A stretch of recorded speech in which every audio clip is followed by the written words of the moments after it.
तीस जनवरी 1948 कोई नहीं जानता था कि ये दिन एक बहुत बड़ी अनहोनी का था। बापू खुश थे, हंस बोल रहे थे।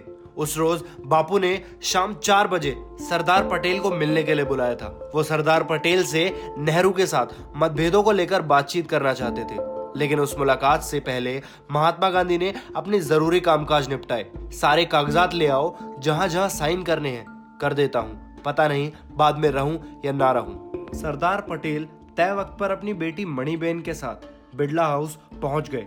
गांधी जी के साथ पटेल की लंबी बातचीत हुई। गांधी जी सरदार पटेल को यह सलाह दे रहे थे कि उन्हें नेहरू के साथ मिलकर सरकार चलानी चाहिए, सारे मतभेद दूर होने चाहिए। मुलाकात लंबी चली और पहली बार प्रार्थना सभा के लिए गांधी जी को देर हो चुकी थी। इसी बीच गांधी जी को बताया गया कि कुछ लोग गुजरात के कठियावाड़ से आए हैं और उनसे मिलना चाहते हैं, लेकिन बापू अचानक झल्ला उठे, कह दो उनसे अभी नहीं मिल सकता। इसके बाद उन्होंने कहा कि अब प्रार्थना सभा के बाद ही मिल पाऊंगा, वो भी अगर जिंदा रहा तो। उस वक्त लोगों को लगा कि बापू गुस्से में हैं, क्योंकि वो पहली बार प्रार्थना सभा के लिए 10 मिनट देरी से पहुंचे। लेकिन कौन जानता था कि एक अनहोनी उस महात्मा की बात को सच साबित कर देगी। मनुबेन और आभा के कंधों को सहारा लेकर बापू प्रार्थना सभा के लिए चल पड़े। सामने सैकड़ों की भीड़ मौजूद थी और उसी भीड़ में शामिल था गांधी जी का हत्यारा नाथूराम गॉडसे।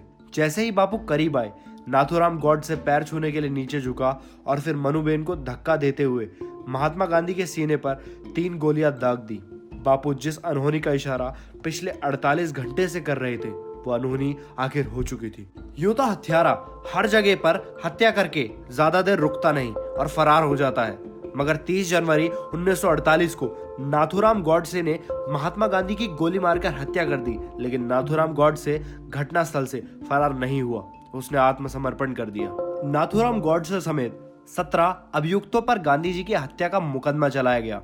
न्यायालय में नाथूराम गॉडसे ने स्वीकार किया कि महात्मा गांधी बहुत बड़े देशभक्त थे। उन्होंने निस्वार्थ भाव से देश सेवा की। मैं उनका बहुत आदर करता हूं, लेकिन किसी भी देशभक्त को देश के टुकड़े करने के एक संप्रदाय के साथ पक्षपात करने की अनुमति नहीं दे सकता हूं। गांधी जी की हत्या के सिवा मेरे पास और कोई दूसरा उपाय था ही नहीं। नाथूराम गॉडसे का यह भी कहना था कि अगर गांधी जी के विचारों पर हिंदू चलते रहे तो एक दिन कायर बन जाएंगे, क्योंकि गांधी जी ने सभी को अहिंसा का पाठ पढ़ा दिया है। यूं तो गांधी जी ने देशवासियों को अच्छे विचार और अच्छी आदतें सिखाई हैं, मगर एक वक्त उनकी खुद की भी एक बहुत बुरी आदत थी, जिसे शायद काफी लोग जानते तक नहीं है। एक बार उन्हें बीड़ी पीने का शौक चढ़ा और छुपते छुपाते उन्होंने बीड़ी पीना शुरू कर दिया। गांधी जी ने कहीं लिखा था कि उन्हें उनके रिश्तेदार के साथ बीड़ी पीने का शौक लगा। उनके पास पैसे भी नहीं थे और उन दोनों ने इस बात तक पे तवज्जो नहीं दिया कि बीड़ी पीना सेहत के लिए कितना हानिकारक है। दरअसल गांधी जी के काका जी भी बीड़ी पिया करते थे, तो गांधी जी को भी उन्हें देखकर धुआं उड़ाने का शौक चढ़ा। यूं तो गांधी जी को बीड़ी के धुएं से काफी नफरत थी, लेकिन इस धुएं उड़ाने के शौक ने उन्हें काफी आगे तक पहुंचा दिया। क्योंकि गांधी जी और उनके रिश्तेदार के पास अब पैसे नहीं थे, तो उन्होंने अपने काका जी की बची हुई बीड़ी की ठूंठ पीना शुरू कर दी। लेकिन जब उन्हें पता लगा कि उसमें ज्यादा धुआं नहीं होता, तो उन्होंने दूसरा उपाय देखना शुरू कर दिया। इसके बाद गांधी जी ने अपने नौकर की जेब में से एक आध पैसे उठाना शुरू कर दिया। जब छुपते छुपाते उनकी आदत काफी आगे तक पहुंच गई, तो उन्हें लगा कि चुराना ज्यादा आगे तक नहीं चल पाएगा। इसलिए उन्हें कहीं से खबर मिली कि जंगल में एक ऐसा पौधा मिलता है जिसकी जड़ों को जलाकर धुएं जैसा मजा लिया जा सकता है। इसके बाद वो अपने रिश्तेदार के साथ जंगल में भी पहुंच गए और ठीक सुनी हुई बात के मुताबिक बीड़ी की तरह धुआं छोड़ना शुरू कर दिया। कुछ दिनों के बाद गांधी जी और उनके रिश्तेदार इस आदत से ऊब चुके थे और अब उन्हें यह भी महसूस होने लगा था कि बड़ों से छिपते छुपाते और उनकी बिना आज्ञा के वो दोनों काफी गलत कर रहे हैं। जिसके बाद उन दोनों ने आत्महत्या करने की ठान ली। उन्होंने किसी से सुना कि धतूरे के बीज खाने से इंसान मर जाता है, तो इसके बाद वो जंगल में पहुंच गए और ठीक वैसा ही किया, मगर उनकी आत्महत्या करने की हिम्मत नहीं बनी।